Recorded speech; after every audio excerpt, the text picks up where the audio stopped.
Hello all and welcome once again to Tekkit with Darkened Crown or Mr. Viggy 53942. Today I'm going to show you a general setup for the Mark III Power Flowers from EE or Equivalent Exchange combined with filters and timers from the Red Power 2 mod. This is once again ran off of the Tekkit launcher, which is very fun. I'm right now playing on a server. I have cut off the right portion of my screen because this is a griefing server, and as far as I'm concerned, this is a free-for-all, no-holds-barred server. Um, if you want to join, you're more than willing. Well, the only thing that seems to work as anti-griefing goes would be force fields. Be very careful, because if you trust the wrong person, like we just recently did, you will lose everything. Almost everything. I was lucky enough to get an advanced warning and be able to get this system out before it got bad. Right now I'm just going to show you the whole overview. This may look complicated, but I will describe it in full detail here in a couple minutes. I'm going to go through every aspect of this that makes this work as it does. Um, just hold with me here. I need to get myself some fuel for my Swift Wolf. Alright, there we go. Okay, so the first portion of the system is, of course, the MK3s, the M3K3, the collectors, the relays, and the condenser. That's the base essence of every single power flower. The difference from this one to the others is this is missing one, but it's also all condenses and puts it to one chest. Think about that the next time you want to make one. What this uses is we'll start with the easiest thing possible. We're going to start with the red alloy wires.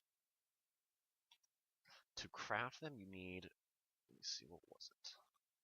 You need 3 red alloy ingots, and that crafts 12 red alloy wires. Well, you may ask how you make the red alloy ingots. Well, it's quite simple. In an alloy furnace, which is crafted by using the clay bricks in the same shape as you would for a regular furnace. Okay. You put this in here. Off to your left, you'll have an input for whatever you want to cook.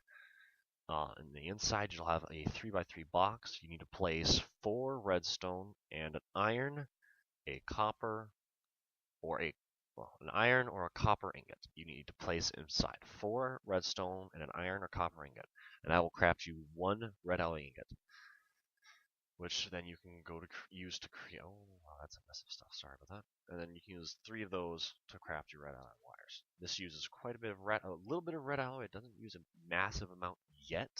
However, I'm going to have to look into making more red alloy very soon. The next portion of this that I will show you is going to be the actual filter here itself. This is what pulls out the items from the condenser and brings it up and all the way around over here to my other condenser here, which is crafting me dark matter. Now, I choose dark matter because at least that way I can pull it out more often, and I feel like it's doing more even if it's really not. That way, and it's also more convenient because that way I can just come in here, shift left click, I have a huge stack of it. Yay for me. Sparkles and rainbows. Um, but the crafting of the filter it's a little more complicated. It once again uses the alloy furnace with red power as usual. This is the regular crafting. Most of this you've seen. You've seen, of course, cobblestone, the pistons. You may not use them much, but you've seen them. The gold ingot. But the new part is this red doped wafer. And that's relatively simple to craft. Once again, you need redstone, which is going to be another good thing for the equivalent exchange, because with that you can get a whole bunch of the redstone of whatever you need. Silicone wafer here. It's really simple to make, but it just takes some time to make.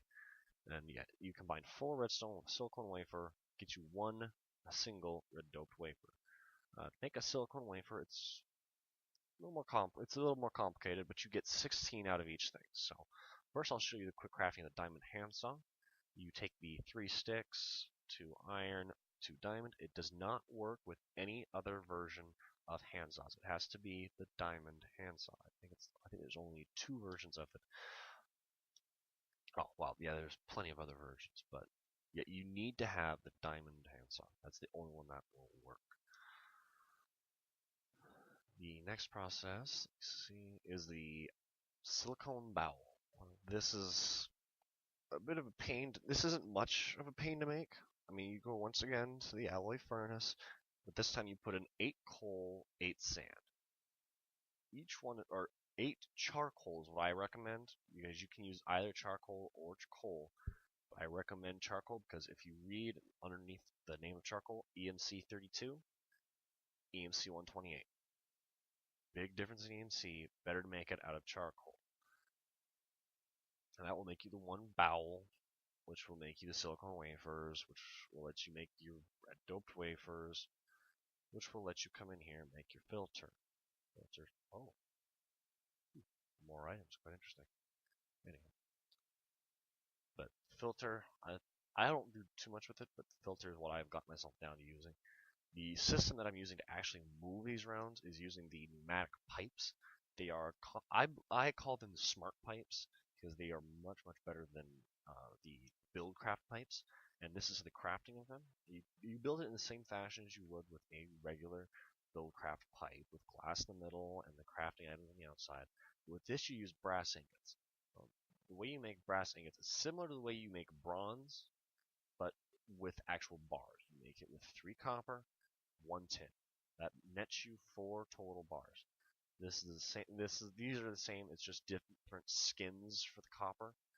It's the difference between red power and I believe computer craft. I'm not sure what the other mod is that alters the skin of it, but the tin ingots are treated all the same. The copper ingots are treated all the same. It's just different skins. You can't combine them in your regular inventory. You can't combine 2 stacks of these 2 different coppers.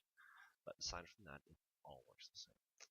So the last portion of this, as the actual system I'm going to show you, is going to be this. This is the timer. This is what's actually giving power to pull out everything out of these, all of these condensers.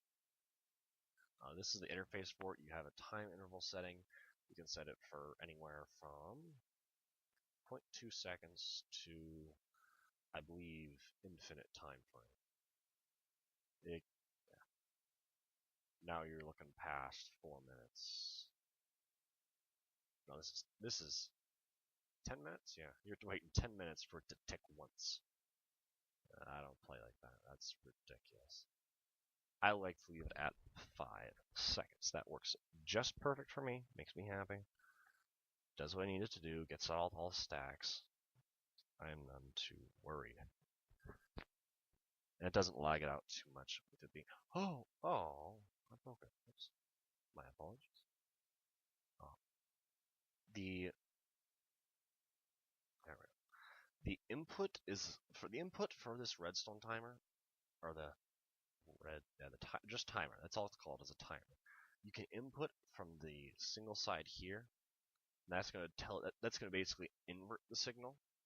So instead of being off all the time and occasionally flick on, it's going to always stay on. If you leave these on, it really doesn't do anything. If you take them off, it really doesn't do anything. So we decide leave them be. It outputs from 1, 2, 3 directions. And though that it just outputs, it just ticks, when it's left as it is now, it just ticks them on once. And every time you pull out a full stack, or however much of the first item in top left, or not the top left, like what I'll show you here with the condenser. Yeah, it doesn't pull from here. It pulls from here. And it pulls whatever's in there. If I want to, I can have the filter set so that it's like there. Now it's only going to take 48 pieces of dark matter out. Take it back out. Gotta go back to pulling out however much lapis it can do. There's no real particular reason why I chose lapis. It's just I chose it. It works. It's got a decent amount of EMC without blowing up too much. This really confuses me as to why it's packeted like that over there. But so that's the whole general actual system. And of course, these all pump these over here to this one dark matter condenser, which lets me put together everything. It works just perfect.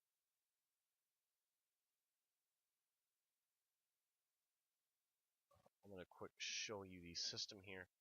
Filters, they are very specific as how they're set up. For example, if I put it set up like this over on there, it wouldn't work. because it has to be with the big side downwards.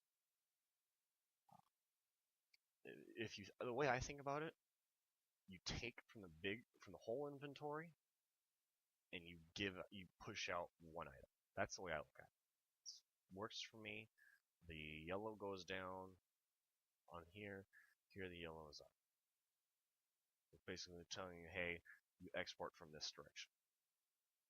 Import. Export. Yeah. Export from there. Export from the top.